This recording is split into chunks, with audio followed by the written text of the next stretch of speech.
became the perfect cover for power. They call them nonprofits. Humanitarian, benevolent, pure.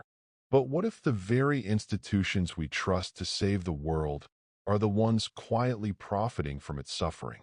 Let's talk about the business of good deeds, where compassion is currency and corruption hides behind a halo. 1. The myth of the nonprofit halo. Nonprofit. It sounds holy, doesn't it? An organization with no interest in profit, dedicated solely to helping others. But that's the illusion. Nonprofit doesn't mean non-corrupt. It just means the money gets redistributed instead of declared. Tax exemptions, private foundations, government grants. Behind the paperwork, these groups move billions with less oversight than most small businesses. They don't answer to shareholders. They answer to no one. 2. The illusion of altruism. They sell us a dream, a better world, a cause worth fighting for. But the truth? Altruism has become a product. Executives in designer suits.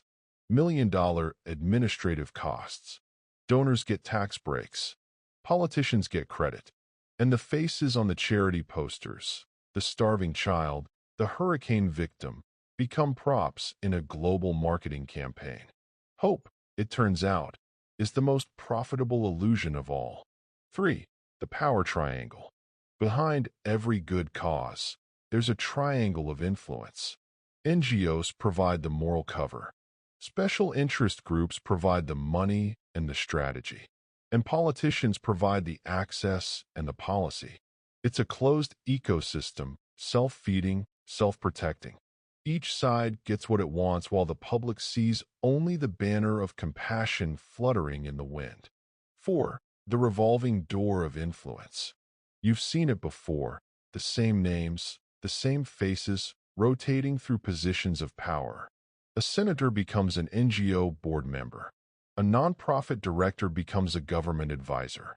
A corporate lobbyist becomes a philanthropic consultant. It's not public service. It's power maintenance. A never-ending carousel that keeps the same people in control, no matter which title they wear. 5. Money without profit. They say there's no profit, but the money never stops flowing.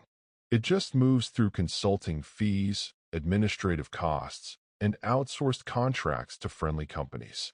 It's a legal kind of laundering, where the books always balance, but the wallets always grow. The nonprofit world learned long ago, the best way to hide wealth is to wrap it in virtue. 6. The shadow economy of compassion. When disaster strikes, the cameras roll, and the donations pour in. Wars, earthquakes, pandemics. But for many NGOs, tragedy isn't tragedy, it's opportunity. Every crisis triggers a flood of funding, and every dollar creates another chance to move money quietly through aid operations. By the time the headlines fade, billions have been spent, but few can say where it went.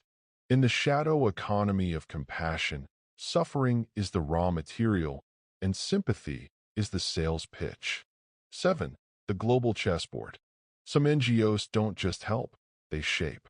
They decide which countries deserve aid, which governments get reform, and which regimes suddenly need democracy. They claim neutrality while steering revolutions, rewriting laws, and opening markets. Humanitarian missions become political missions. The world becomes a chessboard, and the pieces move under the banner of goodwill. 8. Moral laundering. When the rich and powerful fall from grace, they don't beg for forgiveness, they donate. They start foundations. They build charities. They put their names on hospitals and relief funds. And just like that, their image is reborn. Charity becomes the modern confessional, where sins are washed away in the currency of kindness. The world applauds the donation and forgets the deception. 9. The fraud of virtue. And when the scandals surface, because they always do, the defense is simple. But look at all the good we've done. Cue the photo ops, the sad music, the children's smiles. Virtue becomes a shield that deflects every accusation. You can't question the saint if the saint is saving lives, right? 10. The pyramid of good intentions. At the bottom, you find the true believers, the volunteers, the donors, the ones who mean well. They are the foundation that holds the illusion together. But climb the pyramid, and the air changes. The goals shift. The motives warp. At the top, doing good becomes a currency, a brand, a tool. The people there aren't trying to change the world. They're trying to own it. In the end, the nonprofit world isn't just about charity. It's about control. A parallel economy wrapped in moral authority. An empire that hides behind kindness while writing the rules of power. So the next time you see a smiling politician cutting a ribbon for a global cause, ask yourself, are they saving the world or just selling it under a different name?